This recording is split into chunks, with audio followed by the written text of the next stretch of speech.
Voici le bonheur. Tu viens au monde et tes parents font en sorte que tu grandisses dans de très bonnes conditions.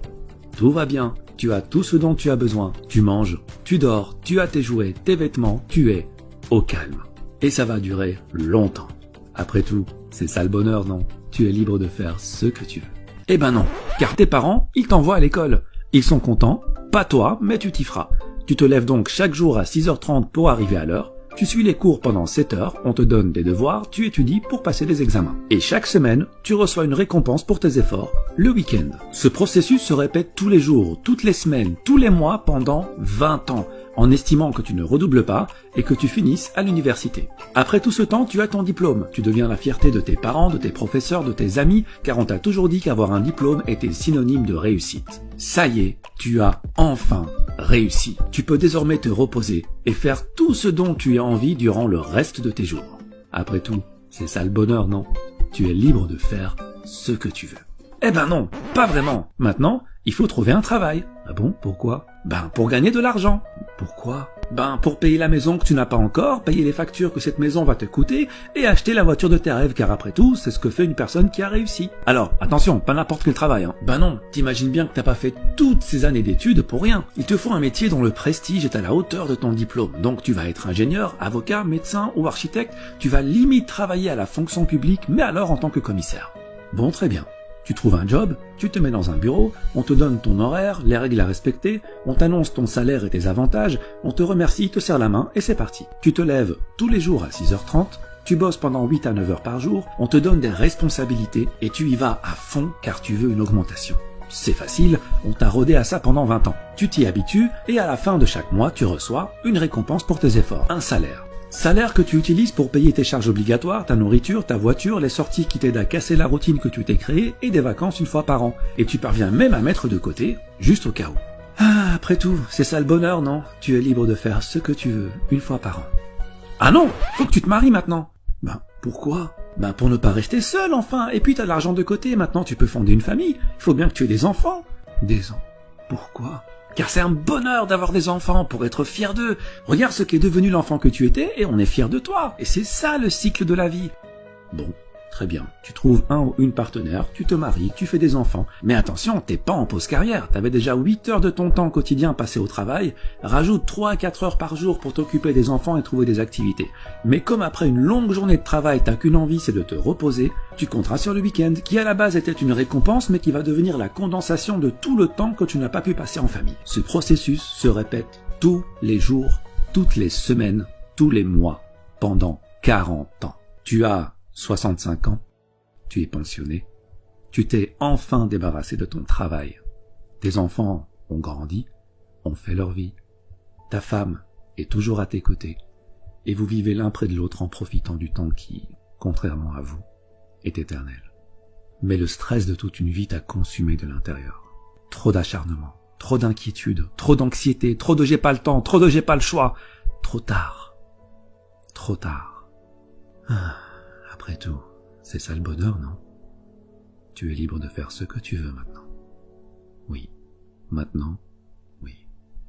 Tu vois, cette vie-là, c'est un peu comme l'âne et la carotte. L'âne avance pour manger la carotte. Mais lorsqu'il avance, la carotte avance aussi, ce qui le fait avancer davantage, repoussant toujours plus loin l'objectif de son bonheur.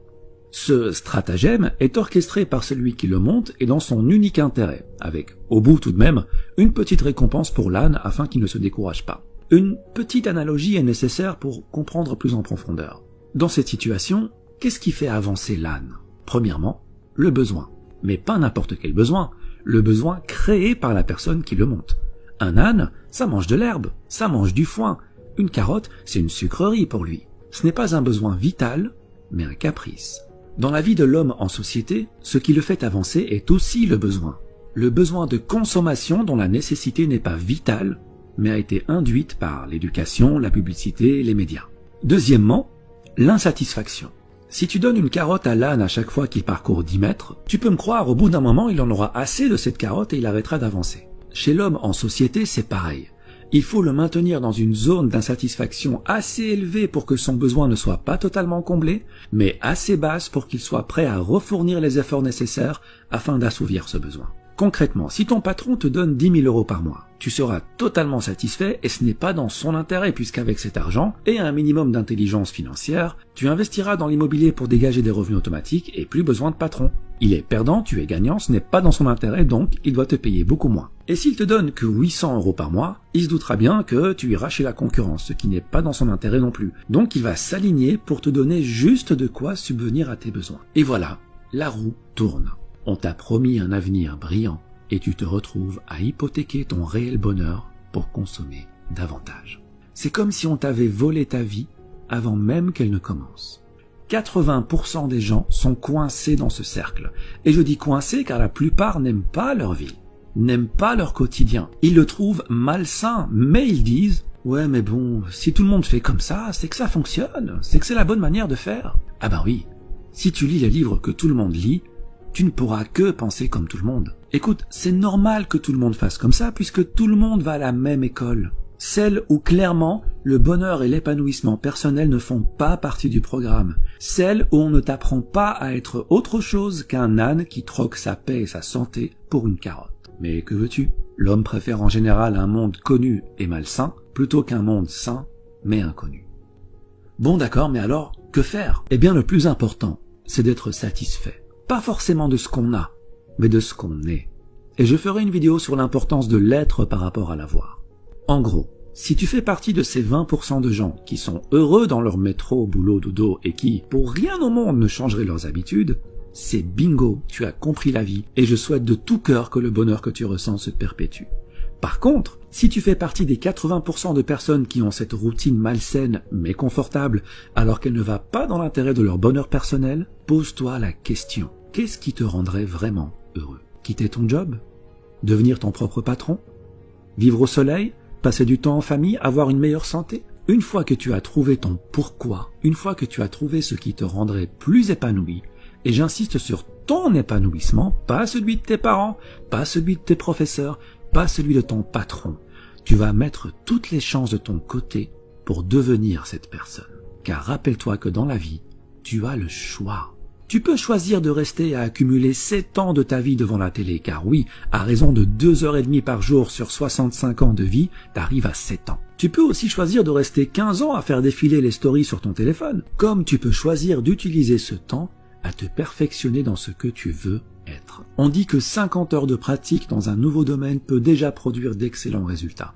Il faut jusqu'à 50 000 heures de pratique pour devenir un maître en la matière qui peut changer le monde. Mais en moyenne, 500 heures de pratique te permettront largement d'acquérir une nouvelle compétence, de la maîtriser et de pouvoir l'enseigner. Cela représente 13 semaines à raison de 38 heures par semaine, ce qui fait à peu près 3 mois et demi à plein temps. Si en 3 mois et demi, tu peux acquérir une nouvelle compétence et la maîtriser, combien pourrais-tu en acquérir sur 40 ans de carrière? Et des compétences, des opportunités, des champs de carottes, t'en as à la pelle. Donc voilà ce que tu vas faire. Tu vas arrêter la procrastination, car le temps passe vite et un jour arrivera où il n'y aura plus de lendemain. Tu vas sortir des rangs et marcher sur le chemin le moins fréquenté. Ton chemin, pas celui des autres. Celui qui te rend libre, celui que tu as choisi pour toi. Tu seras seul, c'est normal. Tu perdras le soutien de certains, c'est normal. Mais tu seras enfin ce que tu as toujours voulu être. Tu suivras enfin cette petite voix à l'intérieur de toi qui t'a toujours appelé en vain et que tu as enfin décidé d'écouter. Et c'est ça le bonheur. Être notre véritable nous, tout simplement. Il y a un temps de vie qui t'est donné dès la naissance. La question n'est pas combien de temps. Ça, personne ne le sait. La question est comment tu utilises ce temps. C'est ça qui va déterminer ton bonheur.